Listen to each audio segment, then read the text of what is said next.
There's something about telling a woman to wait in the car, wait in the truck, because whatever you're going to do, she can't even be a part of it. Right? I love it.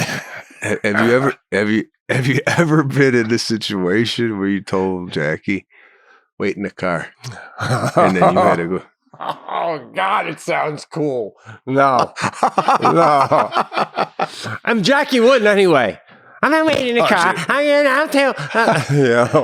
I think Jackie would tell you, Pete, go wait in the car. What's up, guys? Thanks, of course, for watching the Pete and Sebastian show. But just wanted to remind you, every Tuesday on the Pete and Sebastian Patreon channel, we go live at 8:30 East Coast time for Loose Ends. We take tons of phone calls. We've been building relationships, like my boy Mike, who lives on a houseboat out in Vancouver, or my boy DC, who never wants to do video, only audio, and just fills us in on things we may have said right or wrong on the cast and the Loose Ends prior to that. We got a lot going on. We're doing skits and so much more, all for $5 a month, and one extra Pete and Sebastian show too. So, honestly though, I say and do things on Loose Ends that I won't do anywhere else. It's a little club, and you should think about being a part of it, because it is growing. See you there.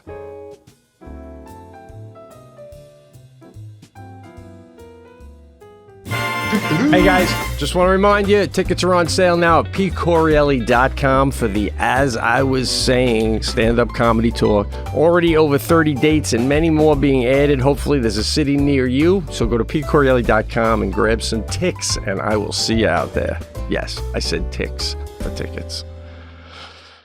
This is the Pete and Sebastian Show with Pete Correale and Sebastian Maniscalco. Okay, Pete and Sebastian show coming at you once again from Los Angeles. We had somebody careen off the Mulholland Pass, and they are trapped in their vehicle at 150 feet in the canyon. So we have helicopters on site. Holy. Which brings up whoever that is, right? Got up this morning. And did you think at all that they thought they would be at the bottom of a canyon? Oh, right? Unbelievable. Man. Do you think, like, if it's an actor and turns out it was like a slick road and they literally, if it was either hit a house or go over the cliff, like it was like totally sober, not their fault, almost heroic to avoid something else. Then they pull that person out. Do they get work? Like, now they're hot because they survived going over a cliff. Like Scott Baio. Scott Baio goes over a cliff. Does he land the Charles in Charge remake or reboot? I don't know. I mean, listen. Why? You want me to go find out? I'm a Scott Baio fan, by the way. I don't want to get the wrong idea about that. I used to root for him hard in those obstacle course shows on NBC when I was a kid. Oh, he was unbelievable. Where are what those? an athlete. What an athlete Baio was. What were they called? Like Celebrity Wars or something? It was like, they did sprints and they did this and they did that. They don't have those anymore. I really look forward to those as a kid growing up. I was like... Me too. A Battle of the Network Stars. That's what it was called. That was phenomenal. God, was that great. Prime time, ABC. They got rid of that. And now we're looking at TikTok. Anyway, listen. Where do we start? Anything exciting? Let me bring this up. Yeah. I was trying to organize a trip to Mexico. No. Oh, okay. Yeah. So I sent out I sent you some dates, right? I don't know. Maybe it's me. Yeah, but I've been feeling this probably for the last 6 or 7 years with the people around me in my life. Wow.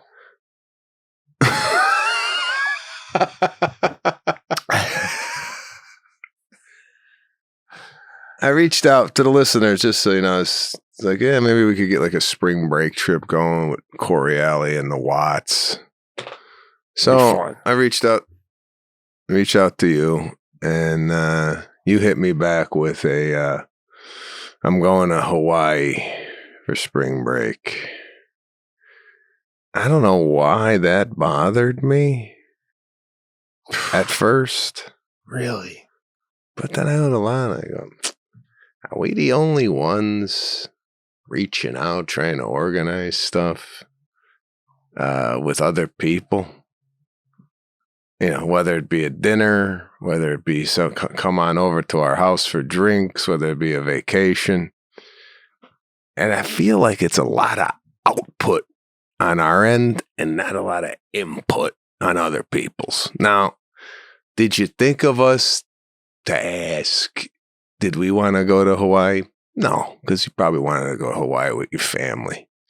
But it's never even a thought, which is bothering me. What you think? Wow, that's so simple to answer. It's because it's never that. Everything from going out to dinner to, man, we've been good friends for over 13 years now. Even inviting you out to where I live. You even drove right by the exit to my house once, and I don't freely or openly invite you because wasn't invited. Guy, you were invited, but the things I have to offer, I already know you're not going to do. So I try to avoid putting you in a position. Like, because okay, I would love for the Maniscalcos to join us in Maui. Are you going to stay at the Hyatt? Because that's where we're staying. That's what I'm saying. And even, by the way, when you said the trip, honestly, people don't invite you guys. It's not that they don't invite you. They don't offer up things to do because most people don't do the things on the level that you do them. So I know you're not going to do the thing on the level I have to offer, but I'm always trying to, and I always want to go on the level you do. Bro, I would love for you to visit here. I don't know. You're going to be like, hey, ooh, yeah, you're going to share a bathroom. You don't have to, you'd have your own bathroom, but it's not like a guest bathroom. So there's that. And then I threw out an option for me, you and Watt that I don't know what is going on with you and this particular area of America that I keep trying to get you to go to in the summer. And you're very reluctant against it. I didn't even want to say it out loud, the area. Like as soon as I mentioned it, you said Mexico again in your text. What's that? This Hampton The stuff. Hamptons, bro. It's right up your alley. You and Watt would be on page 6 if we walked through the Hamptons with a couple of ice cream cones and the kids. You guys would be on page 6 of the Post the next day. Bro, this Hamptons is overrated. I'm telling you. It's like I don't go anywhere where I can't get into the water.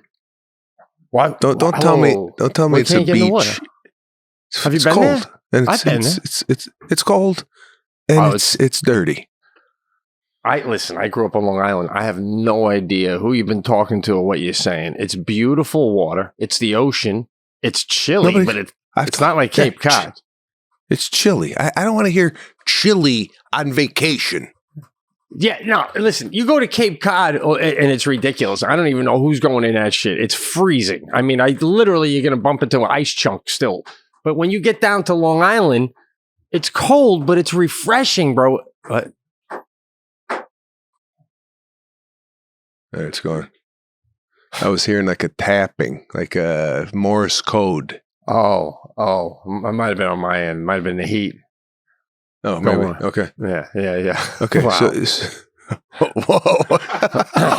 But the beaches are beautiful. The town is gorgeous. Is it pricey, overrated, and all that kind of stuff? Of course. But I've suggested like a 3-day getaway. It'd be nice. And you stay in the States. God forbid anyone has a medical situation. We don't got to deal with a Mexican hospital. Oh, Jesus. Forget it. Yeah. The invitations are going to stop after that comment. I know. Listen, So but seriously, I really want to go away with you guys. I really do. well, I hope it works out. Do you guys go there in the summer, or is it too hot?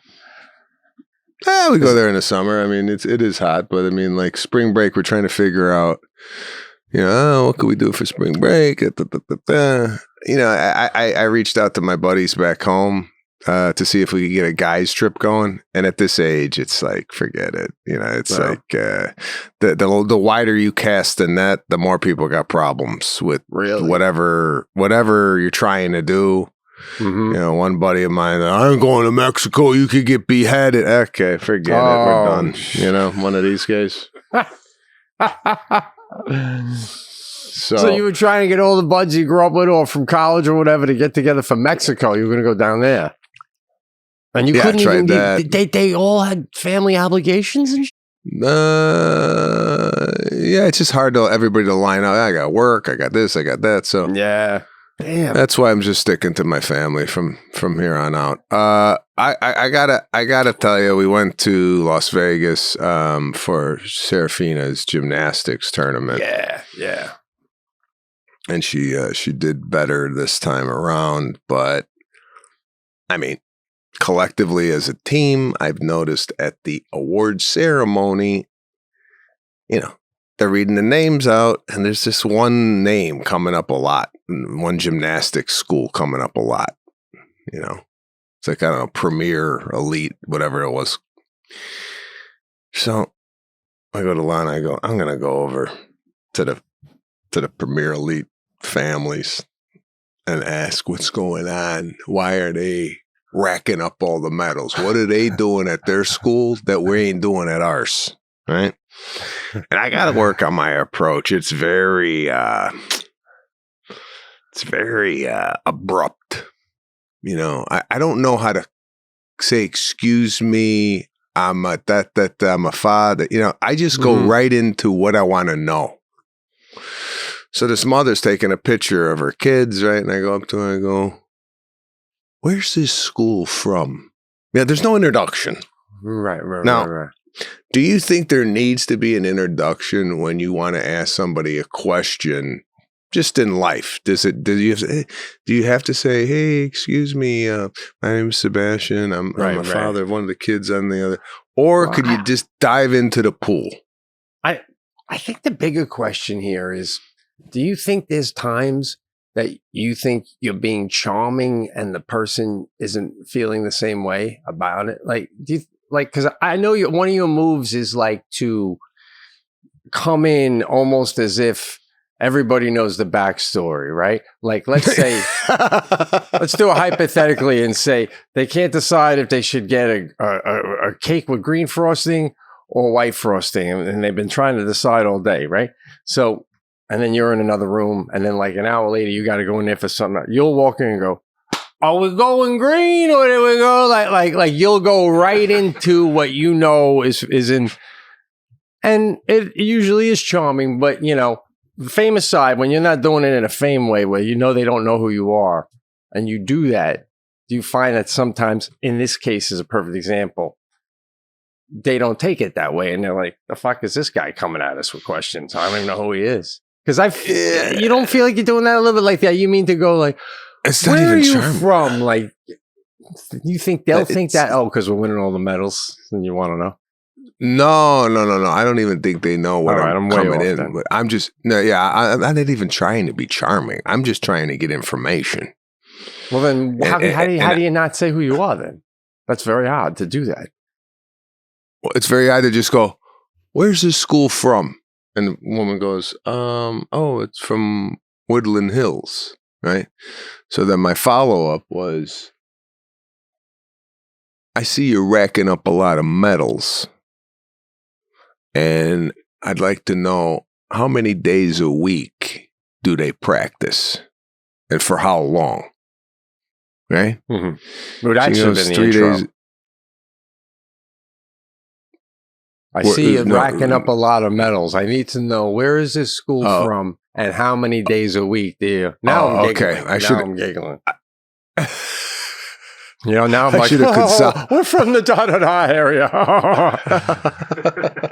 So But I should have yeah. consolidated. I should have consolidated the two in one sentence. Well, when you ask a question without not even a hello, that's a homeless behavior. Homeless people do that. All right?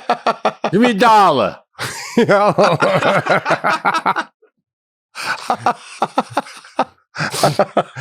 Okay. All right. Thanks to Rag & Bone for sponsoring this episode. Go to rag-bone.com and use promo code THECAST for 20% off site-wide and some extra savings. Guys, I have to tell you about a new little obsession I have. It's called Rag & Bone. I rarely do this, but Rag & Bone sent me some stuff, and now I've gone and bought my own stuff from Rag & Bone. I'm in. You may have saw it on the last cast. I was wearing a white shirt. That was Rag & Bone. I freaking love it. I got a jacket from Rag & Bone I wear all the time. A pair of jeans I love. I used to choose between jeans that looked great and jeans that actually lasted. With Rag & Bone infused denim, I finally get both. The jeans feel broken in right away. They're true investment pieces that only get better with wear. So you're not just upgrading your look today, you're leveling up your entire wardrobe for the long haul. I mean it, guys. Rag & Bone is just good looking. You put it on, you look good. And it makes jeans that are built to last with premium materials and craftsmanship. These jeans are made, I'm telling you, to last, and not just for a season, for years. You're leveling up your entire wardrobe for the long haul. Rag & Bone's the way to go. Rag & Bone's infused collection overdoes it by design. They use a meticulous 8-step process to create a rich, multi-dimensional washes. From indigo black washes for work or evening wear to lighter vintage-inspired blues for casual weekends, they're your go-to denim for every occasion. I could keep reading this stuff. Just go to Rag & Bone and check their stuff out, man. It's really great. It's really cool stuff. It's time to upgrade your denim with Rag & Bone for a limited time. Our listeners get 20% off their entire order with the code THECAST.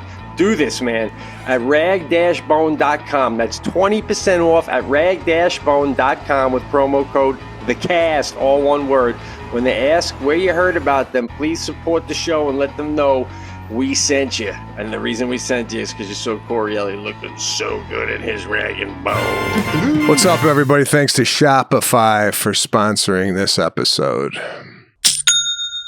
Guys, you ever go online shopping and when it comes time to buy something, you're like, hey, what is my password or what is my login information again? Been there, done that. That's where the beautiful purple button comes in. And that has all my information saved for me. That, people, is Shopify. When I see that purple pay button, I know that there is no need to get the wallet out, no need to spend time logging in. I can just complete my checkout with the tap of one button. Checking out is a simple tap of my screen. Cha-ching. Shopify is the commerce platform behind millions of businesses around the world and 10% of all e-commerce in the United States. From household names like Heinz and Mattel to brands just getting started. Get the word out like you have a marketing team behind you. Easily create email and social media campaigns whenever your customers are scrolling or strolling. What if people haven't heard about my brand? Shopify helps you find customers with easy-to-run email and social media campaigns. What if I get stuck? Don't worry about it. Shopify always around to share advice with their award-winning 24/7 customer service. See less carts, go abandoned, and more sales go cha-ching with Shopify and their Shop Pay button.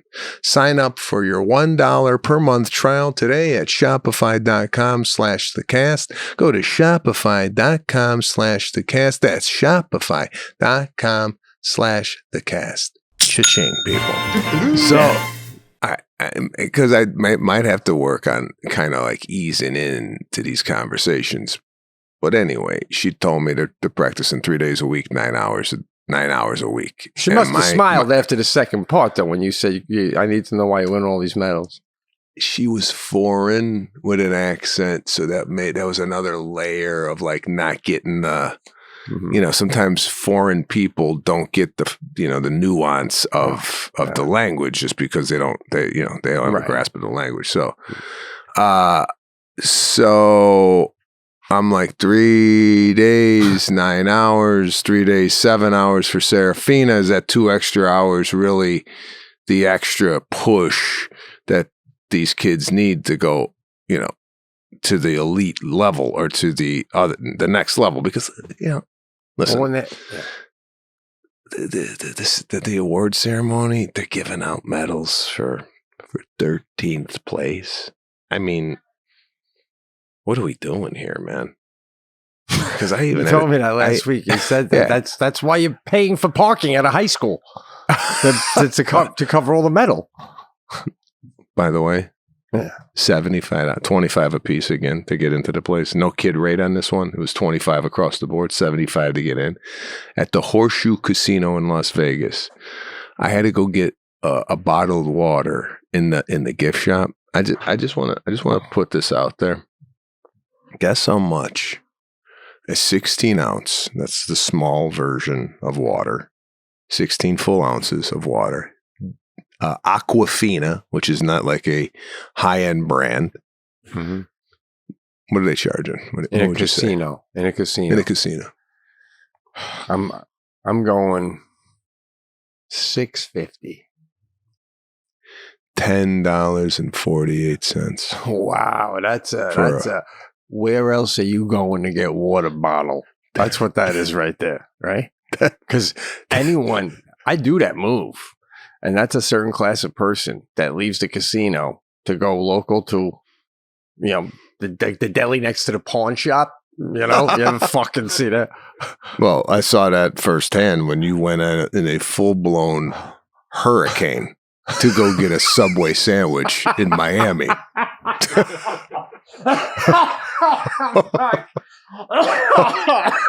Oh, God damn it. I really did do that. Oh, shit. Oh, God. But anyway, and it is humiliating. It's very humiliating walking through the lobby of a casino with outside groceries. It takes a certain amount of pride swallowing to get up that elevator and 2 bags full. But, man, it's a big FU to them because that's what it is. That's $10 or you got to go do all that. And I'm like, I'll go do all that because I can't. Yeah. I can't. Yeah, no, I was in a pinch. I had no time to go to the pawn shop. Plus, you're right. When you're walking through the Wynn Casino with CVS pharmacy bags, that's a fucking tough pill to swallow. It really is. That's why another tip for the travel. When I do any of my casino food shopping, I am not kidding you, at 6:30, 6:45. So I'm walking through the casino and the only one there are losers still gambling from the night before. So, you get up to that room, no one knows the wiser. Because that is a tough. Now, that's the thing too, one. You know why they're charging $25 for the child to get into the gymnastics? Because at the high school in California, it's only $15 because they're like, we go full price on the kid. They may call a grandma to come pick the kid up for a little while. In Vegas, what are you going to do? Leave the kid by the fucking slots? You know what I mean? You got no choice. God damn, they jack you for that. That's bullshit, bro. It is terrible. It is.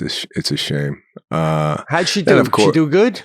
She did better. She did better than what she did last time. And she's having fun. Last time I was a little... But, hey... Listen, this is recreational gymnastics. This is nothing that this is a feeder line to the Olympics, but she's having fun. But we might look into other schools because with the time and effort that we're putting in, we just figure the results should be a little bit better. But that being said, I want to get into a dinner I went to last week here in Los Angeles with a couple that we've never went out with before. Okay. And again, I've noticed this too. A lot of output, not a lot of input. We've noticed, and you're this guy too. We've noticed that we facilitate a lot of conversations and ask questions to other people we're with, and we don't get reciprocated back with any other follow-up question about us. So we leave the dinner knowing soup to nuts about this couple, from where they work, how they got the job, how they met, Yeah. What's their child rearing? How do they like work parenting? And they walked away. If somebody just randomly tapped them and said, "Hey, I saw you with that couple. Do you know how they met, or do you know anything about them?" They would go, "Well, no, like nothing." I mean, absolutely not one question batted in my way, which is fine. Okay, right? Do I really want to talk? I don't know. Maybe if the guy did ask me questions, I'd feel it. I think you're really good at this because I've been out with you many a times in social situations. You tend to facilitate conversation amongst people that might not be able or have the skill set to do so. And then you've seen it on the tour when you're at the table, you're like, "Let me ask you this." Right? Yeah, and then everybody, you want to, but go ahead. Everybody gets up on the edge of their seat. Oh, Pete's got a question, What's he going to ask us, right? Outside of you and a few other people in my life, I never feel like I got to jump out of my seat and get into like a, Right. Because I'm doing a lot of what's your take at dinner table conversation. Yeah, right? Yeah. And again, people don't even know how to take it. They're like, "What the fuck?" Yeah, this is not like, "Oh, where are you from? Where'd you grow up?" Right. It's not that type of question. Again, Right. I dive in, no hello, no. What's your take on who's more financially stable in the relationship, you or your husband? Like, what? Right, Financially stable? What the fuck is this? We never talked about. What is this guy? Our financial advisor? Right, but getting at it. I hear you, man. Getting at it. I want to cut through the cheese and get to the meat and potatoes of it all. And I find that no one's asking me any provocative questions. I feel, though, sometimes maybe people overthink it with you. Maybe they're like, he doesn't want to. I don't know why they would not. I don't know.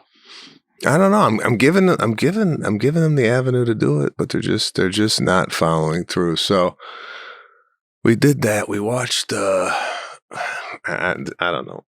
This is another thing that's burning my ass, and this is for the parents out there that are involved in organized sports, particularly gymnastics, because there is no off season. By the way, I'm looking at the gymnastics business model.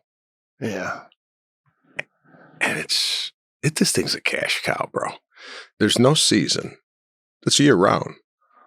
Like there used to be seasons, and like, in the fall is football, and then in the winter is basketball, whatever. There used to be like seasons where kids played the sport, and then went on to the next sport. Now everything is like January to December. It's like, is there any off season, or are we just constantly giving you money to play? Right. So you bring up a good point, though, bro. All right, I don't want to get you off track. Keep going. No, go ahead. Well, because my daughter does the swim, and it's every day, like you said, and she's thinking about trying track, or she's like basketball, but I can't because then I won't be able to swim for the pack team, right? And it's like I think these schools all across the country need to set up an intramural league for every sport. And it's designed for, you got a kid that just wants to play the sport and doesn't give a shit about getting good at it. This is the league. They can play soccer, and then they can play this. It's because unless you are completely dedicated, you have to pick one sport, be completely dedicated to it to make that team. And that's how you participate in sports. That becomes your sport. If you want to dabble, you got to be Jim fucking Thorpe. Okay? You know what I'm saying? I mean, you got to be incredible at it. I don't even know where that Jesus Christ. Guy, wow. Right now, half of the audience is on Google looking up Jim Thorpe. I mean, half what Indian, a reference, half bro. Indian, considered the greatest athlete of all time. Him and the one who won all the Olympics with Hitler was rooting against him. Who was Jesse Owens? Remember that guy? Hitler in the crowd watching the Olympics, and he's still winning medals. But bro, Jim Thorpe, just look up Jim Thorpe. Was this 1912? This guy's doing 100-year sport reference. Like, I would have thought maybe you would have said like a Deion Sanders or a Bo Jackson. You went deep on a Thorpe, bro. That's why I think this guy was born in 1887, man. Holy shit. 1912 Stockholm Olympics. Jesus, over 100 years. Bro, I feel like I was a comic in my past life, and like I'm like throwing out punchlines from my old act. You know what I'm saying? Like God, I think I did that one on the Titanic. Oh God. Oh wow. Ooh. Oh. Anyway, fuck. Shit, man. Oh man. So yeah, for no reason. Damn it. That's so okay. You know, I want to talking about the level of intensity. I don't know if these gymnastics coaches that you went to ask about your daughter, the team that was winning all the medals, if there was Asians involved in the team, and you know, but Sadie is part of now this thing called the Eastman School of Music in Rochester. It's a pretty good school for music. You know, it's like you go there if you really know how to play. And she goes there for two instruments, the viola and piano. But piano is her best thing, right? And she's going to be a part of some small recital soon. They do them a lot there, little intimate affairs. And she has an Asian instructor who's a young lady who's literally about to become a doctor. She has one more test to go. And she's also an unbelievable piano player. And Sadie, they had a few lessons canceled due to snow, but Sadie's been practicing for the recital. So this is the first time she's doing it in front of the Asian lady. And she gets back in the car with me and she goes, I don't like, and then she goes, I just don't care for so-and-so. And then I go, this is what you always do. When somebody tells you something you don't want to hear, you say they're not nice because you don't like what they're saying because they're not saying you're great. So this Asian lady said, you're playing it all wrong. And Sadie goes, which part? And the lady goes, the entire thing. You're playing it so wrong. And you're playing it so wrong that we might have to pull you from the recital because I just don't see how you'll ever be able to play it well enough by then. And I'm going to be honest, I can't have you play at the recital because it looks bad for me. If I put you up there and you play the way you are, that's bad for me. And Sadie goes, Dad, like, why wouldn't you just say we have to work on it? Why is she putting it I'm like bad for her? Like she's going to lose her job? And I'm going, yeah, well, she gets based on how you do. If you stink, if I'm a coach and everybody stinks, then I'm going to get fired. So, you know, and, you know, by the end of the car ride, Sadie got out and was like already practicing and like, you know, less mad about the woman and, you know, works. Sadie responds to that. But they do not F around. There's no sugarcoating it, man. You suck. Don't suck. They'll kick you out of the family. They'll go make you eat in the shed. They don't mess around. That's what I'm saying. It's like, it's called the Asian effect, right? Man, yeah. Not only are you not good at what you're doing, it's so embarrassing that my reputation could be soiled if you go out and play like that, right? Now, now, imagine having as a kid that parent where the parent is like, listen, if you go out and you don't hit the floor routine, our name is on the line. Like it's a family history that you're going to tarnish, right? Right. I agree. Is that extreme? Would you rather have that, or would you have a parent who is playing PlayStation while the kid's asking for homework help, right? Right. By the way, I don't even think the Asians bother with any PlayStation, Nintendo, any of that stuff. I don't even think it's in the home. Right. For an Asian child, happy time, joy time is hopefully you have a dream when you're sleeping. That's your playtime. That's your playtime. Whatever happened in your dream. Well, guy, we're raising Sadie Asian. I'm not even lying to you because she had a big social studies test, right? We studied with her like late at night with testing, and Jackie's yelling at her like, if you do bad, you're this. I go, Jack, easy. And Sadie's like, Ma, I didn't even take it yet. I go, you're already laying down the punishment. And I'm like, she's clearly studying. She gets a 98. She gets in the car. She tells me she has a 98. And I go, nice. And then I can't even help it. And there's a reason. I hit her with this. I'm like, what'd you get wrong? Oh my God, Dad. Oh my God, Dad. I got a 98, Dad. I go, I know. Listen, that's great. That's great. But you knew it all. I bet you knew the thing you got wrong. And she's like, it was the thing about the president. And I'm like, you knew that. Why did you? I go, you overthought it. I go, why you do that? You always overthink one. Dad, I got a 98. I go, I know, but you could have had 100. Like watch this. What'd so-and-so get? 98. Very good. What'd so-and-so get? 100. Wow. You know what 100 is? Nothing wrong. Nothing. And I go, listen, you did great. And then we get home. Hold on. Jackie comes down the stairs. What'd you get? 98. Way to go. What'd you get wrong? Oh. This ain't Asian, bro. This ain't Asian. This is military style upbringing.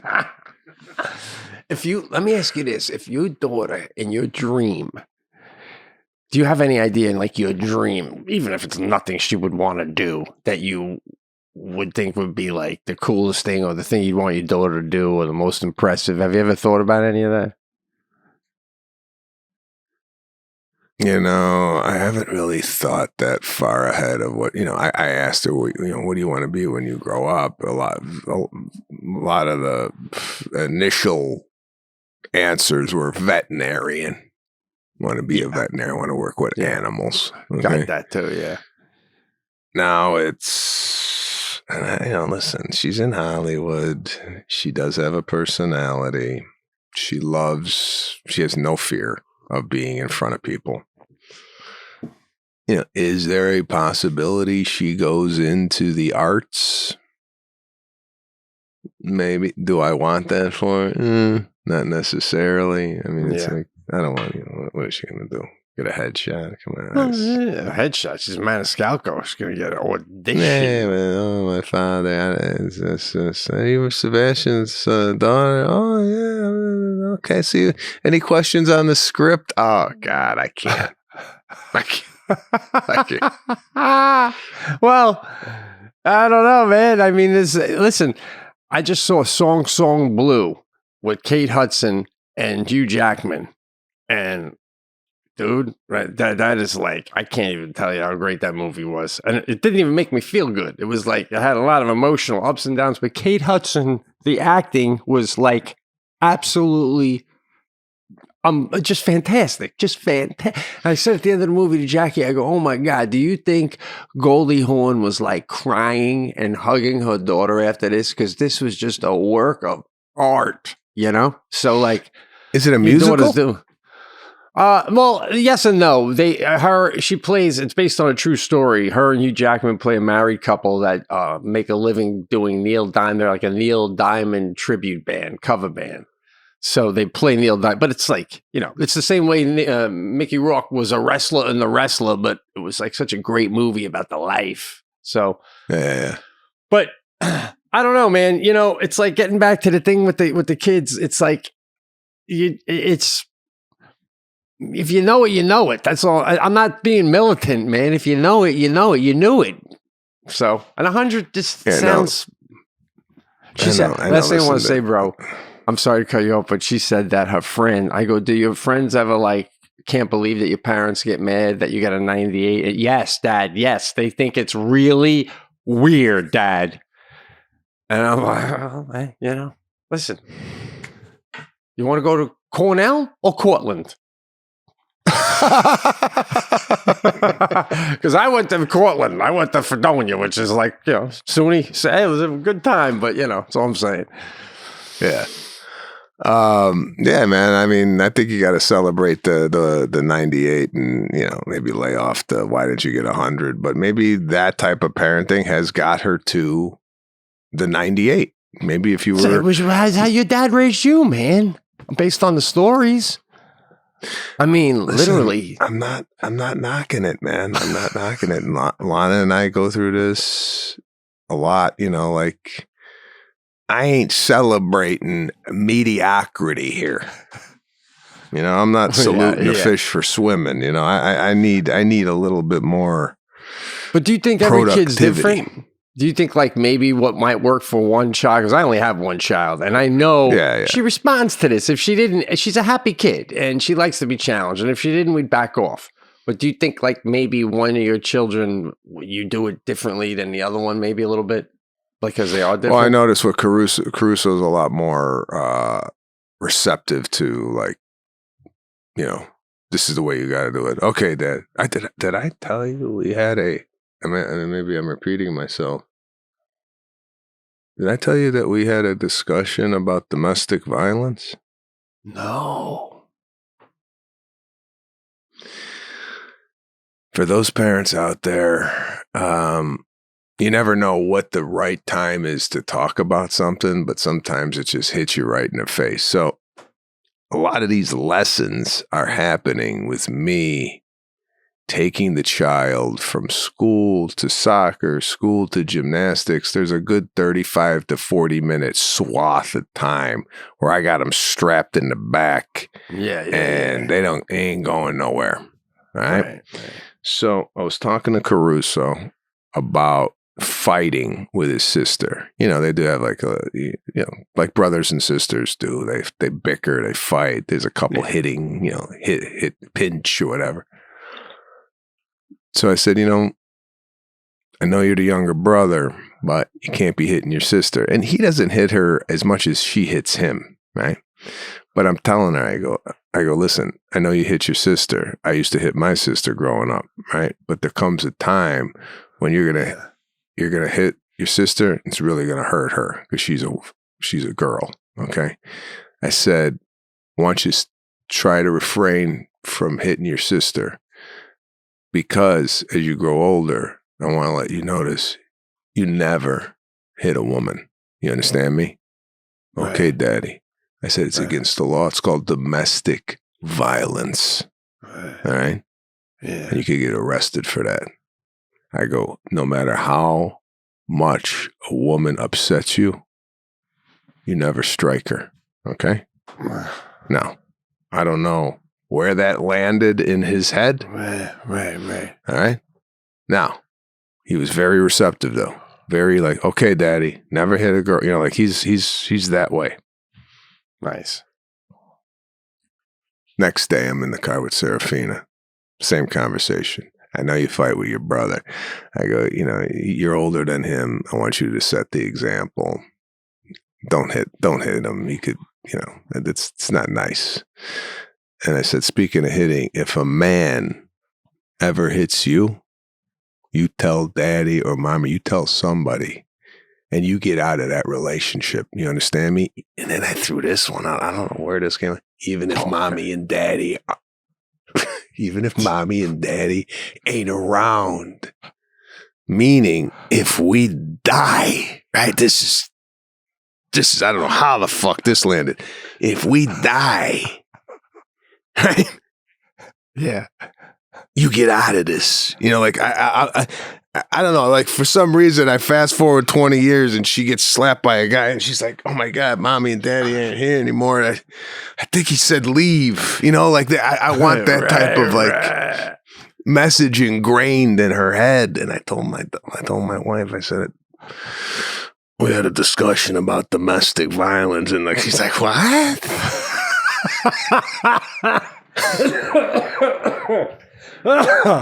Man, you could have, by the way, you could have made it so much shorter.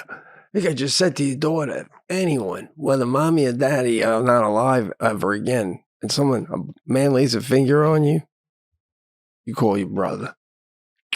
That's it. You ever hear that song? I know we lose copyrights when we do this, bro, but you ever hear a song by something Hardy? It's almost worth hearing. Wait in the Truck. It's a hit country song. No. Wait in the Truck? Wait in the Truck. It's unbelievable, man. I I don't want to slow the show down. Do I tell you the first 30 seconds of the lyrics, or do you hear? All right. Yeah. It's about a guy. It's a country song, and the guy's driving in a rainstorm in like the middle of nowhere, and all of a sudden there's a girl out in the middle of the road, and she doesn't look good, and he almost hits her, and then she comes over and she gets in. He waves her into the truck. She gets in. He could tell right away she's been beat by somebody, right? I could tell she's been beaten. She's been through enough, So he goes, so basically then the chorus is he goes, I didn't bog it down with questions. I know she's been through enough. I just put it in drive. I looked her in the eye and asked where he was. And then they drove to the trailer where the guy was. And then he goes, and then the chorus is something about, a woman says, I didn't know my justice would come from I knew my justice wouldn't come from a judge under a seat, but I knew once this guy said to me that he'd never hit me again when he said, wait in the truck, just wait in the truck. That's the chorus. You got to hear the song. He fucking goes to the guy's house, tells the girl to wait in the truck, and then he goes inside. There's something so powerful, and I don't know why this is, and not that I've always wanted to be in this situation, but there's something about telling a woman to wait in the car, wait in the truck, because whatever you're going to do, she can't even be a part of it. Right? I love it. Have you ever been in a situation where you told Jackie, wait in the car, and then you had to go? Oh God, it sounds cool. No. I'm Jackie Wooden anyway. I'm not waiting in the car. I'll tell. I think Jackie would tell you, Pete, go wait in the car. Oh man, I did it once in college. I thought I was so cool. I got in a fight with a dude, and my two friends was late at night, come home from a bar, and he was like about my size, if not a little smaller. And I just wrestled him down, held him down. But my two friends were getting out of the car, and I said, "Just stay in the car, because I don't want him to be able to say you guys helped me." But it was not like that. Turned into a woman, just being like, "Just stay in the car, baby." I feel like if you said that, I just feel like the woman, the love level would go up such another notch where the real moment is you getting back into the car after the incident and she's looking at you. There's a scene in the movie Goodfellas where Ray Liotta goes to beat the shit out of the guy. Yeah. Right? And she's actually watching, but what she's not aware of, that she's going to get the gun to hide. Yeah. And when she gets the gun, she's like, she says in the movie, to be honest with you, it turned me on. Yeah. I think that's the same effect as wait in the car. I'll be right back. I agree, but if I was a woman, I would want it a little more clean. Like, don't be handing me the fucking weapon with blood on it and shit. You know what I'm saying? Like, I just want a guy to get back in the car. I'm like, and just look at me. He's not going to bother you ever again, baby. And that's it. That's it, right? No blood on his knuckles, no nothing. Just oh no, I think you turn to her and go, that problem is solved, or whatever you say. And then on your hand, it's red, and you might have like a little skin underneath your ring, or something that would indicate something happened. I think that. Yeah. Really? Nah. Oh yeah. Nah. It's a Can't little come tacky. back clean. It's a little. Yeah, you can't come back clean. You got to come up like something happened. Yeah, maybe your hair is a little ruffled. All right. So that's that.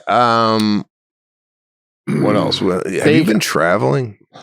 Well, I was off this past week with the snow. But speaking of traveling, I got a little. You ready for this? Did you know year to year on end, airline fuel is down 10%? The price of it, like they've burned in its entirety, the airlines have burned 10% less fuel in 2026 than they normally would. 2025. And do you know why? No. It's unbelievable. Unbelievable the reason why. You don't even want to try and guess? The reason, well, I mean, the obvious guess and most logical would be like travel is down from the year before. They've same amount of the planes have basically flown, if I'm understanding this correctly, the same amount they have last year. It's just saying that the planes in their entirety collectively have burned less fuel to get from point A to point B than last year, and the same amount of miles flown. Like they're getting more miles per hour on the gallon or whatever. Okay, so I'm gonna go now with weight. Okay. It's a and this is a stretch, but it's because people I don't know, this is a far people are taking weight loss drugs and they're skinnier than they Correct, sir. Wow. Correct. We haven't seen this reduction in fuel since bulimia was in. You know, back when Karen Carpenter, right before she died, then it went out of style. Then it became taboo. Shit. Do you believe that, bro? Ozempic is affecting my airline ticket prices in a positive way. Oh, wow. Man. That is amazing. I mean, literally, there's no reason really to be obese. Granted, these drugs cost money, but it's like, would you rather spend $200 a month on your iPhone, or would you rather spend $200 on an Ozempic shot and walk around 40 pounds lighter? Well, what is the deal? Do you know the deal? Because the last time I looked into this, which was about a year ago, I saw an Ozempic special, and the guy was like, me and my wife do it. I don't like food anymore. You don't care about food anymore. It's unfortunate because that was the biggest enjoyment of my life, but I am losing weight. Now we go on walks and, you know, and then I know someone who took it and they're like, I get nauseous all the time, but I don't want food. And the way I look over makes me feel better than the way I feel. Have they like worked out the quirks like now? Like, do you still like want a salad? Like, or do you just like not want to eat? Because that sucks too, doesn't it? Right? Yeah, I don't know exactly. I don't know how they massage the drug, if they're tweaking it to make it not have these side effects like nausea, vomiting, diarrhea, whatever the hell it is. But I don't know, man. I mean, I know a lot of people that might not be overweight, but want to look a little thinner, want to feel a little bit better, lighter on their feet that are taking it. It just seems to be like now it's like cigarettes, or it's like whatever. It's like, yeah, I'm on Ozempic and I lost 15 pounds. I don't know. I mean, who knows, man? 30 years go by and the people could be growing 3 eyes and they'll be like, oh, did you take Ozempic back in 2025? Yeah, well, you got a fucking third eyeball now. Well, I mean, I don't know, bro. Yeah, I mean, I work out. Should I just take that shit? I can't do that, bro. You're like rail thin over there. If anything, you need a couple more sandwiches in your diet. No, man, bro. I don't know what's going on in my life. How do you feel? I feel like it's just going. It's just going, dude. It's just going. You know, every day before I know it, it's 5 o'clock. I don't have enough new jokes. It's driving me crazy. I think I write something funny, and then later in the day, I don't think it's funny anymore. You ever do that? What the fuck, bro? I'm going through something.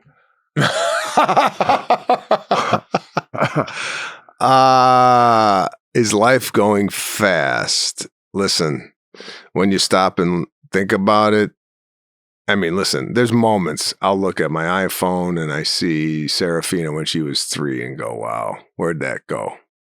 Where's time going? So there's moments I have of it. But right now, I got to tell you, with not touring and not having getting to get on an airplane and go anywhere, I feel like I got a routine. I get up now whenever I want to get up. Yeah, it's nice. No, that's part of it, being chill at home. I know. I mean, I always feel like Stephen King had the best life. I mean, I know he's a little angry now politically, but the guy basically his whole life, apparently this is his deal, wakes up in Maine, nice breakfast, blah, blah, blah, heads out to his barn, writes for 3 hours. No matter what. If he's struggling, still writes, even if it sucks. If it's going great, shuts that shit down at 3 hours, lets it resonate for the next day, and then hangs out. Does it the next, just a little write, a little chill, a little write. It's nice. Well, I've been reading a lot of books. Well, let's call a spade here. I've been listening to a lot of books.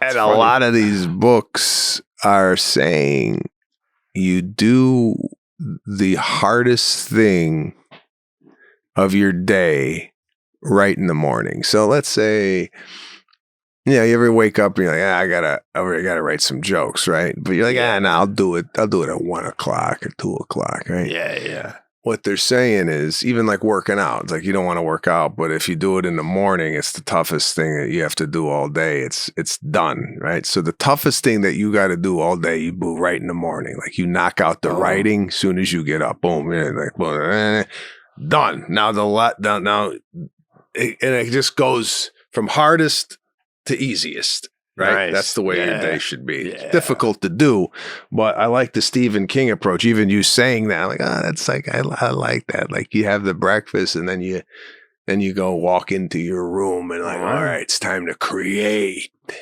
That's what Seinfeld said he did for years. We'd go for a run and then we'd shower up, have a little something to eat and just write jokes. I'm a little all over the place. Listen, I just want to close out with because this is a lifestyle. So I have one lifestyle recommendation. Bless you. Sorry.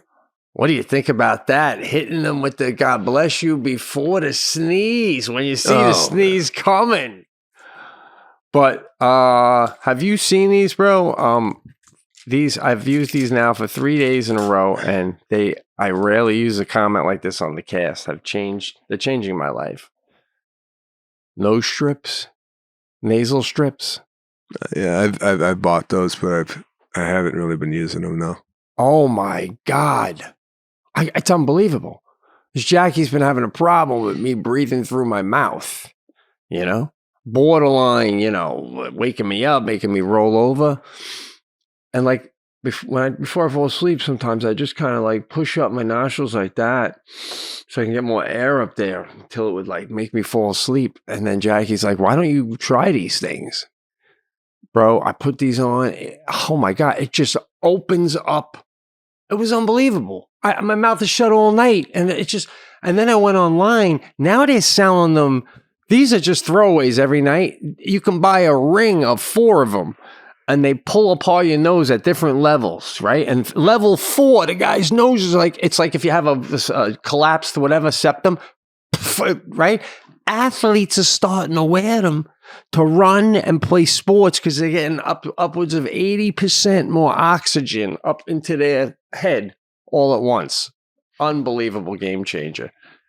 I bought the magnet ones. They're magnets. You did, bro. Yeah. I put it How'd they work? Forget it. What? Didn't work for me. Really? Yes. I'd rather try the strips than the magnet. The magnet, I felt like it was like, magnet's gonna really open up the nasal passageway. For me, it just didn't land. Really? The strip is strong. I got extra strong strips. You put them on, you hold it for 30 seconds, boom. What's the name? What's the name of the brand that you're I'm going with the Wegmans brand, the store brand. Yeah. What's Wegmans? Wegmans is a supermarket. Oh, so they got their own. It's like Amazon batteries. Yeah, like ShopRite. Yeah. What do you got there? Ralph's. It'd be like Ralph's nasal strips. Okay. I'll try them. I mean, the way you pitched it, I mean, you put them on when you sleep, though. Right before I go to sleep, I hold them for 30 seconds, and then boom, they open up. And then, have you tried it working out yet? No, I take them off as soon as I wake up in the morning. I'm not doing all that. I look ridiculous wearing them. Well, I mean, you're not.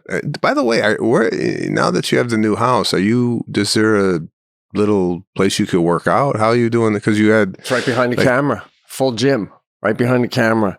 Got it all set up. Got mats. It's beautiful, man. Hanging pictures next week. Getting a punching bag. I went to price them at Dick's. I'm gonna hang. I got an iron beam, and I'm gonna hang the punching bag. Fucking can't wait to hit that with a tank top on like Stallone, man.